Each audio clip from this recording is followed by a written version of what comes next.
परमेश्वर मान धन्यवाद हो परमेश्वर केते अनुग्रह कले आज आप संकर ईश्वर को वाक्य कह सुयोग देले से ईश्वर को धन्यवाद देवा सहित मु समस्त मोर प्रेज द लॉर्ड जन प्रेज द लॉर्ड माथ्यू 27 अध्याय 59 और 60 पद जोसेफ शरीर घेनी परिष्कृत सूक्ष्म वस्त्र गुड़ाइले आपणार जो नूतन समाधि पहाड़ रे खोली से ताहा थोइले आउ समाधि द्वार रे खंडिए बड़ पत्थर गोड़ाई दे चलीगले प्रभु ए पठित वाक्य पर आम समस्त को आशीर्वाद करतु आम ये 60 पदरे आम देखुचु आपणार जो नूतन समाधि पहाड़ रे खोली से मध्य ताहा थोइले नूतन समाधि।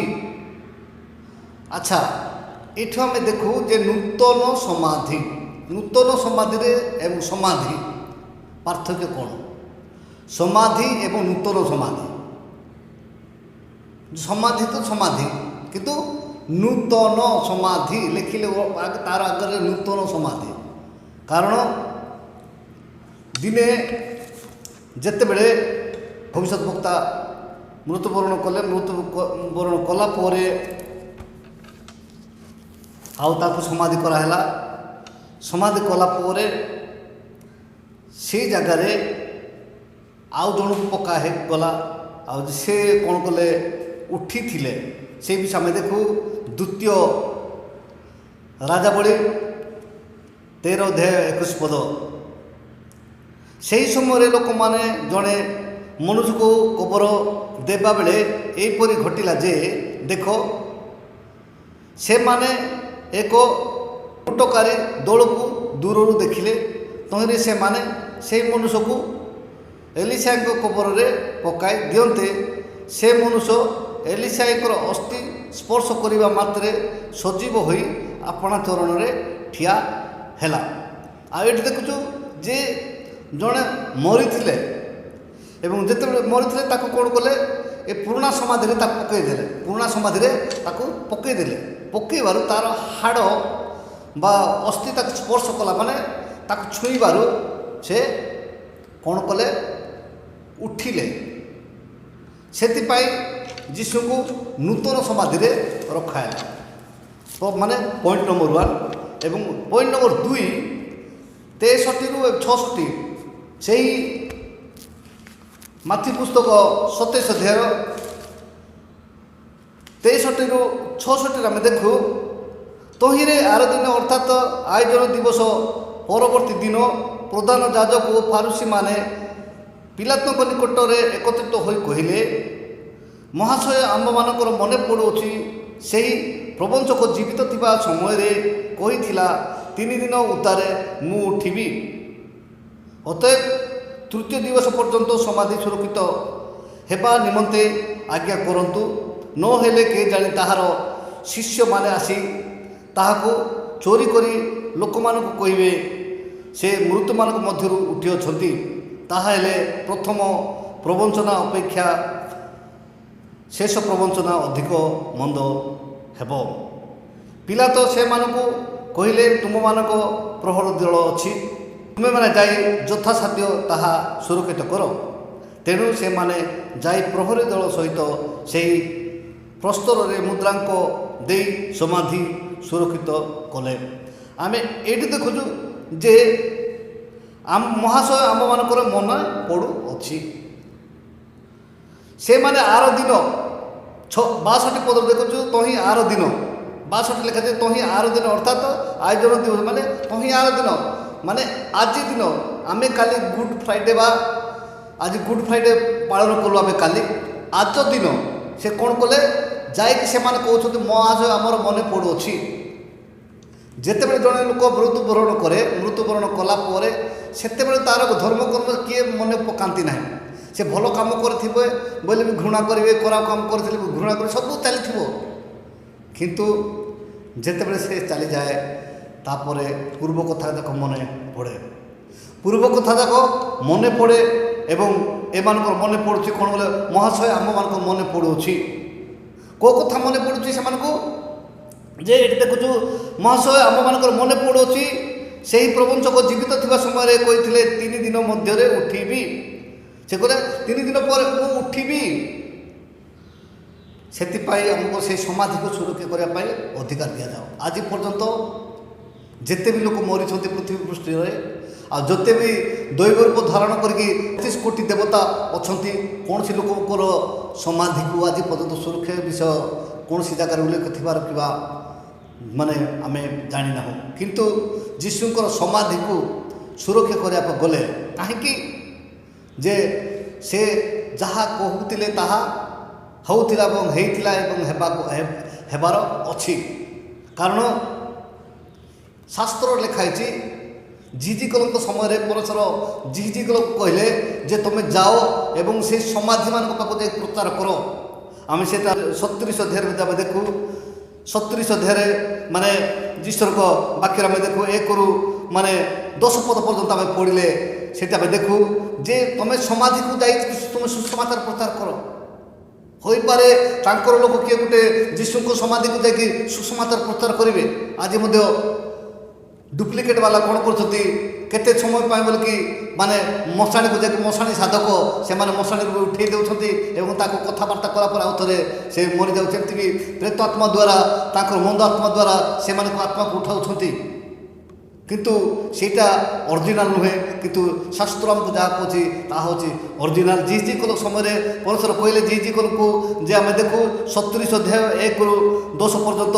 ତାପରେ ସେ ମାନେ ତାକୁ ସେଇ ସମାଧି ଜାଗାକୁ ନେଇକି କହିଲେ, ସେ ଶୁଷ୍କ ଅସ୍ଥି ଯାକ ଥିଲା ସେଠିକୁ ନେଇକି କହୁଛନ୍ତି ଯେ ସେ ମାନେ ଏମାନଙ୍କୁ ତୁମେ ମାନେ ଉଠି ପାରିବେ କି?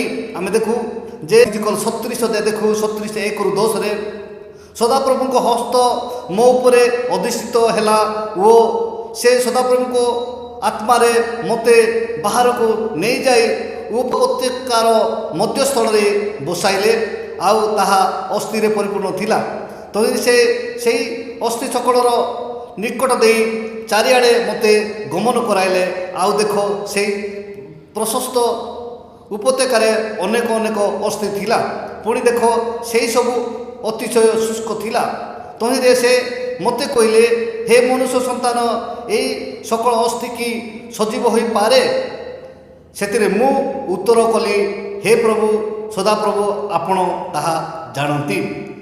4 ପୁନର୍ବାର ସେ ମୋତେ କହିଲେ, ତୁମେ ଏହି ସକଳ ଅସ୍ଥି ଉଦ୍ଦେଶ୍ୟରେ ଭବିଷ୍ୟତ ବାକ୍ୟ ପ୍ରଚାର କରି ସେମାନଙ୍କୁ କୁହ, ହେ ଶୁଷ୍କ ହସ୍ତି ସକଳ, ତୁମେମାନେ ସଦାପ୍ରଭୁଙ୍କର ବାକ୍ୟ ଶୁଣ। ପ୍ରଭୁ ସଦାପ୍ରଭୁ ଏହି ସକଳ ଅସ୍ଥିକୁ ଏହି କଥା କହନ୍ତି, ଦେଖ ଆମ୍ଭେ ତୁମ ମଧ୍ୟରେ ପ୍ରାଣବାୟୁ ପ୍ରବେଶ କରାଇବା ଓ ତୁମେମାନେ ସଜୀବ ହେବ। ପୁଣି ଆମ୍ଭେ ତୁମମାନଙ୍କୁ ଉପରେ ଶିରା ଦେବା ଓ ତୁମମାନଙ୍କ ଉପରେ ମାଂସ ଉତ୍ପନ୍ନ କରିବା, ଆଉ ଚର୍ମରେ ତୁମମାନଙ୍କୁ ଆଚ୍ଛାଦନ କରିବା ଓ ତୁମମାନଙ୍କ ମଧ୍ୟରେ ପ୍ରାଣବାୟୁ ଦେବା, ଆଉ ତୁମେମାନେ ଜୀବିତ ହେବ। ତହିଁରେ ଆମ୍ଭେ ଯେ ସଦାପ୍ରଭୁଠୁ ଏହା ତୁମେମାନେ ଜାଣିବ। ଏଥିରେ ମୋତେ ଯେପରି ଆଜ୍ଞା ହୋଇଥିଲା ତଦନୁସାରେ ମୁଁ ଭବିଷ୍ୟତ ବାକ୍ୟ ପ୍ରଚାର କଲି। ପୁଣି ମୁଁ ପ୍ରଚାର କରୁ କରୁ ଏକ ଶବ୍ଦ ହେଲା ଓ ଦେଖ ଭୂମିକମ୍ପ ହେଲା, ଆଉ ଅସ୍ଥି ଚକଡ଼ ଏକତ୍ର ହୋଇ ପ୍ରତ୍ୟେକ ଅସ୍ଥି ଆପଣା ଅସ୍ଥିରେ ସଂଯୁକ୍ତ ହେଲା। ତହିଁରେ ମୁଁ ନିରୀକ୍ଷଣ କଲି, ଆଉ ଦେଖ ସେହି ସବୁ ଅସ୍ଥି ଉପରେ ଶିରା ହେଲା ଓ ମାଂସ ଉତ୍ପନ୍ନ ହେଲା। ପୁଣି ଚର୍ମ ସେସବୁକୁ ଆଚ୍ଛାଦନ କଲା, ମାତ୍ର ସେସବୁ ମଧ୍ୟରେ ପ୍ରାଣବାୟୁ ନଥିଲା।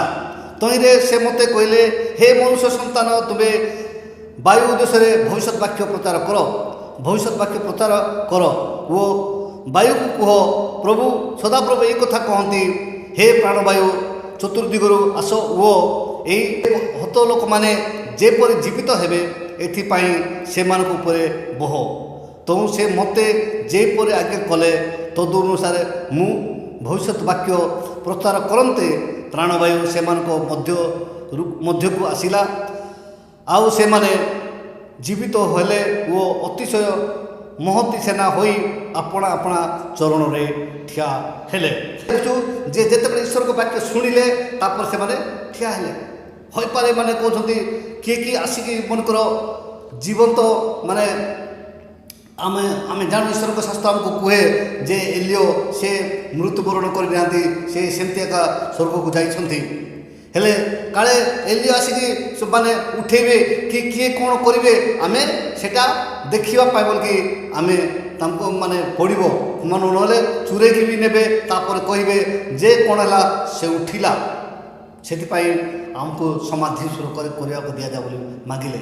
ସେଥିପାଇଁ ସେମାନେ କହୁଛନ୍ତି ଏହି ପ୍ରବଞ୍ଚକ ସେହି ପ୍ରବଞ୍ଚକ ବଞ୍ଚିଥିଲା ସମୟରେ କହୁଛନ୍ତି ଯେ ମୁଁ 3 ଦିନ ପରେ ଉଠିବି। କିନ୍ତୁ ଯୀଶୁ ଜାଣିଥିଲେ ଯେ ମୁଁ 3 ଦିନ ପରେ ଉଠିବି ଏବଂ ତାଙ୍କ ବାକ୍ୟ ପ୍ରମାଣେ ସେ ଉଠିଲେ। କିନ୍ତୁ ଆଜି ଆମେ ଦେଖୁଛୁ 27-63 ପଦରେ ମହାଶୟ ଆମମାନଙ୍କର ମନେ ପଡ଼ୁଅଛି ସେହି ପ୍ରବଞ୍ଚକ ଜୀବିତ ଥିବା ସମୟରେ କହିଥିଲା 3 ଦିନ ଉତ୍ତାରେ ମୁଁ ଉଠିବି। ସେ 3 ଦିନ ପରେ ମୁଁ ଉଠିବି ସେ କହିଥିଲେ। ସେଥିପାଇଁ ଆମେ କ'ଣ କରିବୁ ସେ 3 ଦିନ ପର୍ଯ୍ୟନ୍ତ ସେ ସମାଧିକୁ ସୁରକ୍ଷା କରିବା ପାଇଁ ଆମକୁ ଅଧିକାର ଦିଆଯାଉ। ମାର୍କ 8:31ରେ ଯୀଶୁ ନିଜେ କହିଥିଲେ। ଆଉ ଯୀଶୁ ସେମାନଙ୍କୁ ଶିକ୍ଷା ଦେବାକୁ ଲାଗିଲେ ଯେ ମନୁଷ୍ୟ ପୁତ୍ରଙ୍କୁ ଅବଶ୍ୟ ବହୁତ ଦୁଃଖ ଭୋଗ କରିବାକୁ ହେବ ଏବଂ ପ୍ରାଚୀନ ପ୍ରଧାନ ଯାଜକ ଓ ଶାସ୍ତ୍ରୀମାନଙ୍କ ଦ୍ୱାରା ଅଗ୍ରାହ୍ୟ ହୋଇ ହତ ହେବାକୁ ହେବ, ପୁଣି 3 ଦିନ ପରେ ପୁନରୁତ୍ଥାନ କରିବାକୁ ହେବ। ଏଇଟା ଯୀଶୁ କହିଥିଲେ ଯେ ଏଇଟା ହେବ ଯେ ମୋତେ ଏମିତି ମାନେ ମାରିବେ ଏମିତି କରାହେବ କିନ୍ତୁ ମୁଁ 3 ଦିନ ପରେ ଉଠିବି। ଏବଂ ସେଇଟା କେବଳ ମାର୍କ ମାନେ ଏଇଠି କେବଳ କହିଛନ୍ତି ତା ନୁହେଁ। ଆମେ ଦେଖୁ ଯେ ମାର୍କ 10:33-34 ପଦ ଦେଖୁଛୁ ଯୀଶୁ କହିଲେ ଦେଖ ଆମ୍ଭେମାନେ ଜେରୁସାଲେମକୁ ଯାତ୍ରା କରୁଛୁ, ମନୁଷ୍ୟପୁତ୍ର ପ୍ରଧାନ ଯାଜକ ଓ ଶାସ୍ତ୍ରୀମାନଙ୍କ ହସ୍ତରେ ସମର୍ପିତ ହେବେ, ଆଉ ସେମାନେ ତାହାଙ୍କୁ ପ୍ରାଣଦଣ୍ଡାଜ୍ଞା ଦେଇ ବିଜାତିମାନଙ୍କ ହସ୍ତରେ ସମର୍ପଣ କରିବେ। ପୁଣି ସେମାନେ ତାହାଙ୍କୁ ପରିହାସ କରିବେ, ତାହାଙ୍କ ଉପରେ ଛେପ ପକାଇବେ, ତାହାଙ୍କୁ କୋରଡ଼ା ମାରିବେ ଓ ବୋଧ କରିବେ, ଆଉ 3 ଦିନ ଉତ୍ତାରେ ସେ ପୁନରୁତ୍ଥାନ କରିବେ। ଏଇଟା ହେଉଛି ତାଙ୍କେ ନିଜେ କହିଥିଲେ ଏବଂ ସେ ଅନୁସାରେ ମଧ୍ୟ ସେ 3ୟ ଦିନରେ ମାନେ କାଳେ ତାଙ୍କର ଶିଷ୍ୟମାନେ ଚୁରେଇକି ନେଇକି ତାକୁ ଉଠିକି ମାନେ ଉଠିଲା ବୋଲି ଡିକ୍ଲେୟାର କରିବେ ବୋଲିକି ଆମକୁ କ'ଣ କରାଯାଉ ଅଧିକାର ଦିଆଯାଉ ଯେ ସମାଧିକୁ ସୁରକ୍ଷା କରିବା ପାଇଁ ବୋଲିକି ସେମାନେ ଅଧିକାର ମାଗିକି ସେମାନେ ସେହି ସମାଧିକୁ ସୁରକ୍ଷା କଲେ। କିନ୍ତୁ କୌଣସି ବନ୍ଧନ ତାହାକୁ ଅଟକାଇ ରଖିପାରିଲା ନାହିଁ। ସେଇଟା ଆମେ ଆଗାମୀ ୟୁଟ୍ୟୁବ୍ ବା ଶିକ୍ଷାରେ ଆମେ ଶିଖିବା। ଏ ଅଳ୍ପ ଶିକ୍ଷା ଉପରେ ପ୍ରଭୁ ଆମକୁ ଆଶୀର୍ବାଦ କରନ୍ତୁ। ରହିଲି, ନମସ୍କାର, ପ୍ରେଜ୍ ଦ ଲର୍ଡ।